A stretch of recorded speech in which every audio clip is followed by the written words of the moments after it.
Terus contoh yang paling ekstrim gini Gus Rizal, ada contoh babu jawazin namimah limaslahatin. Bab boleh adu-adu. Adu-adu itu mengadukan satu peristiwa yang buruk ke orang lain karena maslahat. Itu contohnya unik sekali. Saya ini bingung, masa ada namam atau namimah kemudian ditoleransi. Terus beliau pakai dalil wajah arojulum min aqsal madinati yas'a. Qala ya Musa innal mal'a ya'tamiru nabikal yaqtulu kafakhrus innilaka minan nasihin. Musa, saya ini pegawai kerajaan Fir'aun, saya termasuk perwira di kerajaan Fir'aun. Saya tahu rapat tadi malam itu memutuskan menangkap kamu untuk dibunuh. Maka kamu harus secepatnya keluar dari Mesir. Itu kan sebetulnya tipikalnya agak namimah, adu-adu, tapi limas lahatin. Itu mudah sekali kitab itu. Jadi saya mohon anak-anak Tribakti yang mau mengkaji Quran ingin alim pakai kitab itu. Saya jamin kalau khatam pasti alim. Khatam paham maksudnya. Daripada sampean pakai metode usul fikih itu keruwetan karena selain judulnya sudah ruwet.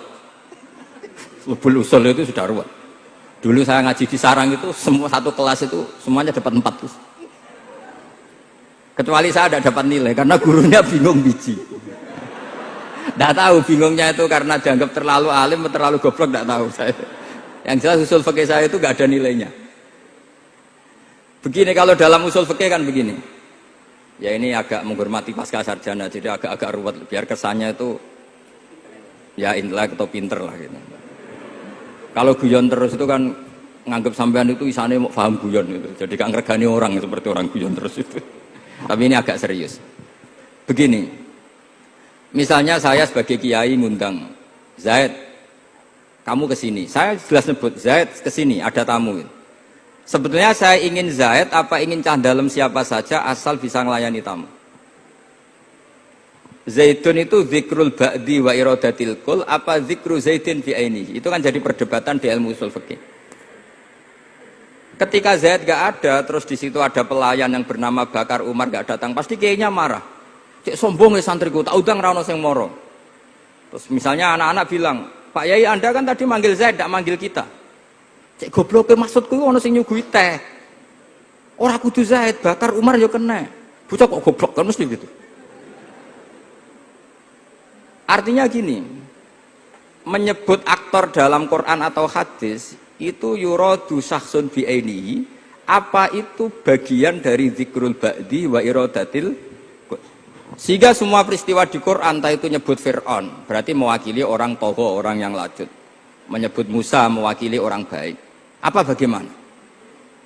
Itu jadi perdebatan. Nah itu di kitab usul fikih itu penjelasannya ruwet sekali. Sehingga mungkin misalnya begini, dalam satu kaidah usul fikih. Hormati tamu yang datang ke saya, siapa saja. Setelah itu saya ralat. Hormati Zaid jika datang bertamu ke saya. Dalam usul fikih itu potensi Zaid ini menjadi mukhassis, berarti siapa saja menjadi batal karena ditaksis kata Zaid.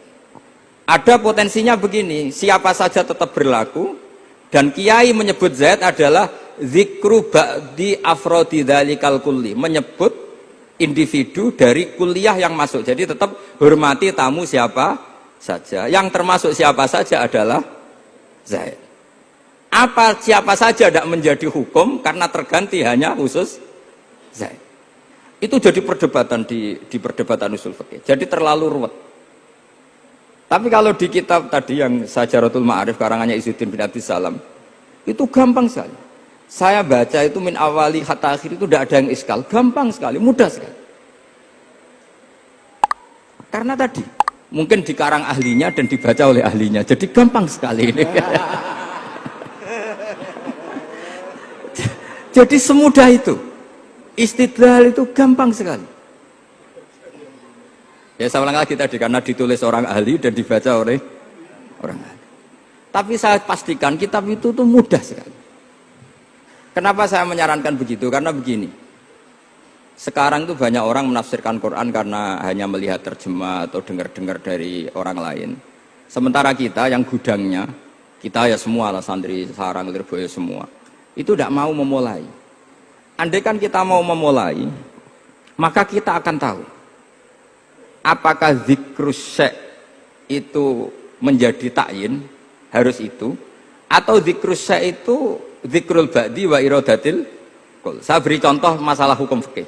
Karena ini bidang saya. Saya dulu ketika muda sering makili Anwar Musyawarah di Lirboyo. Dulu yang makili Lirboyo Gus Isom. Gus Rizal belum musuh saya dulu, belum musuh saya dulu.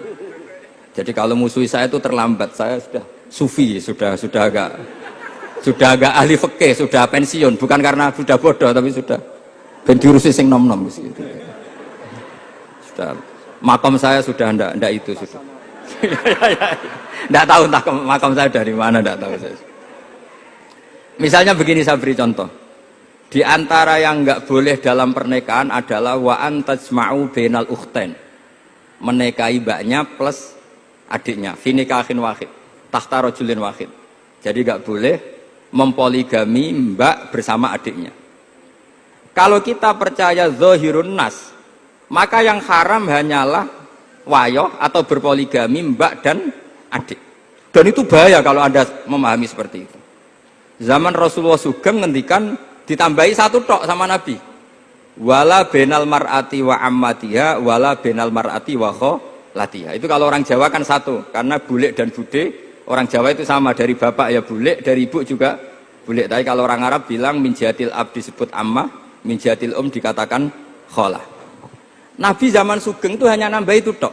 Juga agak boleh menikahi ponaan plus buliknya atau menikahi buliknya plus ponaannya. Kemudian oleh ulama fikih ditambahi satu kaidah, dua perempuan yang kalau saja laufurido itu kalau saja diandekan yang satu lelaki tidak boleh nikah, maka orang ini tidak boleh dijamu dikumpulkan tahta rajulin wahid. Berarti memasukkan siapa saja, mbah dan cucunya, perempuan dan buliknya, perempuan dan saudaranya. Nah, artinya gini, andekan yang disebut Quran itu menjadi itu saja hukumnya, maka yang haram poligami hanya mengumpulkan mbak dan adiknya, karena Quran hanya bilang wa antajma'u bainal ukhtain. Tapi tentu itu kebodohan. Mesti gak tahu ngaji usul fikih. Kitab yang pantangannya orang banyak, ya pantangannya gurune bareng. Jadi itu bukan pantangan muridnya saja, ya pantangan gurune bareng. Akhirnya apa? Itu kita analisis bahwa ini mimbabi dzikril ba'di wa iradatil. Mungkin ada ulama yang era Imam Syafi'i meredaksikan wa antajma'u bainal ukhtain ibaratun anil jam'i bainal mahromen.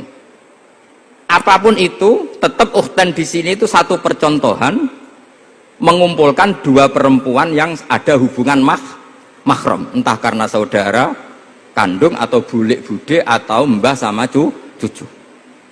Lalu pertanyaannya, kenapa Quran tidak menyebutkan mbah dan cucu? Kebayang nggak misalnya Gus Rizal nikah orang perempuan cantik umur 25 plus mbahnya umur 70 tahun? Ya, nggak mau membayangkan. Katanya tidak mau membayangkan. Artinya gini, orang waras itu tidak akan melakukan seperti itu, maka nggak perlu dilarang.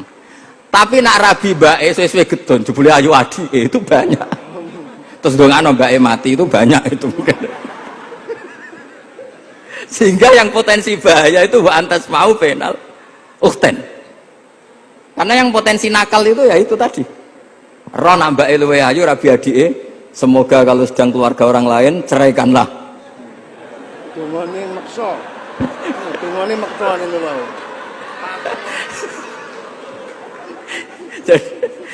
Jadi ini penting saya utarakan. Jadi ini serius tapi saya tetap rileks. Jadi mohon dipelajari lah usul fikih. Kalau usul fikih Anda kesulitan, pelajari saja kitab Syajaratul Ma'arif. Nanti kitabnya saya titipkan siapa saja Pak. Insya Allah sampai ke kursi saya. Apa kitab Syajaratul Ma'arif. Itu menurut saya kitab terbaik dalam mempermudah memahami Quran. Ya modelnya begitu. Misalnya tadi babu nafil ibad bikulil bilad, bab seorang hamba sebaiknya di mana saja bermanfaat. Terus cerita tentang Nabi Isa wa ja'alani mubarakan aina ma kuntu.